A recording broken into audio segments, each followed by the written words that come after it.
She came home smelling like another man's cologne and said it with zero guilt. His name is Marcus. He makes me happy, Alex. The kind of happy you stopped giving me years ago. He's wild, passionate, and actually makes me feel desired. You're just the safe guy I married. Then she smiled and added, I'm moving in with him next week. Ta, don't make this ugly. I was standing there holding our 4-year-old son's hand. I didn't scream. I didn't cry. I just looked at her and said, enjoy your happiness, Brooke. I hope it's worth everything you're about to lose. 4 months later, she went completely viral. But not the way she wanted. She was live on TikTok, crying and screaming my name while I was exchanging vows with her younger sister, in front of 2.3 million viewers. Throwaway account because this story still blows up every time someone shares it. My name is Alex. I'm 37 and I run a successful digital marketing agency in Los Angeles. We had a perfect life on paper. Beautiful home in the Hollywood Hills, a 4-year-old son named Liam, and luxury cars. We were what all our friends called couple goals. Until the night everything exploded. I came back early from a client meeting in Miami and found my wife Brooke in our bedroom with Marcus. Marcus was her best friend's husband. He was a 29-year-old wannabe influencer who flexed Lamborghinis he didn't own. She didn't even try to hide it. She sat on the edge of our bed and said those words that still echo in my head. Marcus makes me happy. He excites me. You became boring, Alex. Safe, predictable. I deserve fireworks, not routine. She admitted the affair had been going on for 7 months. They had been using our vacation home in Malibu for their hookups. She even used our joint credit card for their romantic getaways. When I asked about Liam, she shrugged. He'll adjust. Kids are resilient. Then she packed 2 suitcases and left with Marcus that same night. The silent destruction.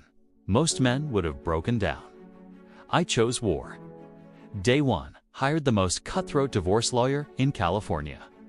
We went for full custody, alimony, and asset division.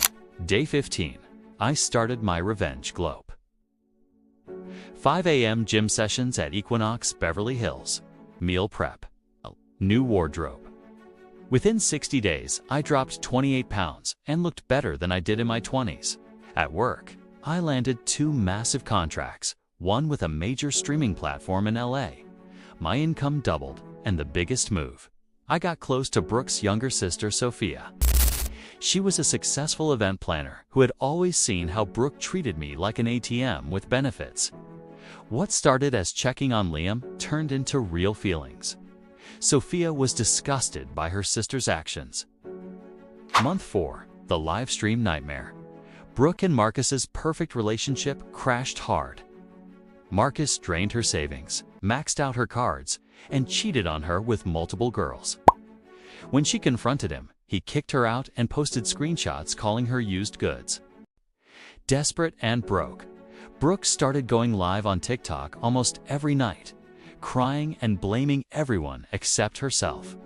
One night she went live from her cheap Airbnb in Van Nuys. She was drunk, mascara ruined, screaming, "Alex, if you're watching, I made a mistake. Marcus was a nightmare. You were my safe place. Please, take me back. For Liam, I still love you." Over 400,000 people were watching. At that exact moment, I was in Miami Beach. Sophia and I were getting married in a private beachfront ceremony. Live streamed on my agency's verified Instagram because we turned the wedding into a high-end content event. The camera panned to me in a white tux, Sophia looking breathtaking in her custom dress. Ocean waves behind us. Liam in a tiny suit holding the rings. I saw the notification on my phone, Brooke's Live. I didn't pause the ceremony. I just smiled at the camera and said loudly enough for the live stream. Some people throw away gold-chasing fireworks. I just married mine. The chat exploded. Brooke's live viewership spiked as people clipped both streams side by side. She completely broke down on camera, screaming my name, begging, having a full meltdown while millions watch the contrast. Her crying alone in a dark room versus me marrying her own sister on a luxury beach with fireworks. Today, minus 7 months later, divorce is final. I got primary custody of Liam. Brooke gets every other weekend plus child support, which she spends on herself. Marcus is facing multiple lawsuits and fled to another state. Brooke is now living with her parents in Ohio, working a basic retail job.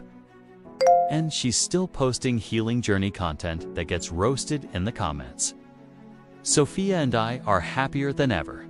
Liam calls her Mama Sophia, and we just bought a bigger house in Santa Monica. Last week, Brooke sent a 3-page email begging to co-parent better and maybe try again for Liam's sake. I replied with a single photo, me, Sophia, and Liam on the beach, our new family. Caption: you chose Marcus for happiness. I chose peace with someone who never made me question my worth. We're good. Stay away. Moral of the story: if your wife ever looks you in the eyes and says he makes me happy while destroying your family, let her go. Don't chase, don't argue, don't beg. Just disappear from her life. And become the man she will spend the rest of hers regretting. Because nothing hurts more than watching the person you discarded build an even better life with your own sister. On live television,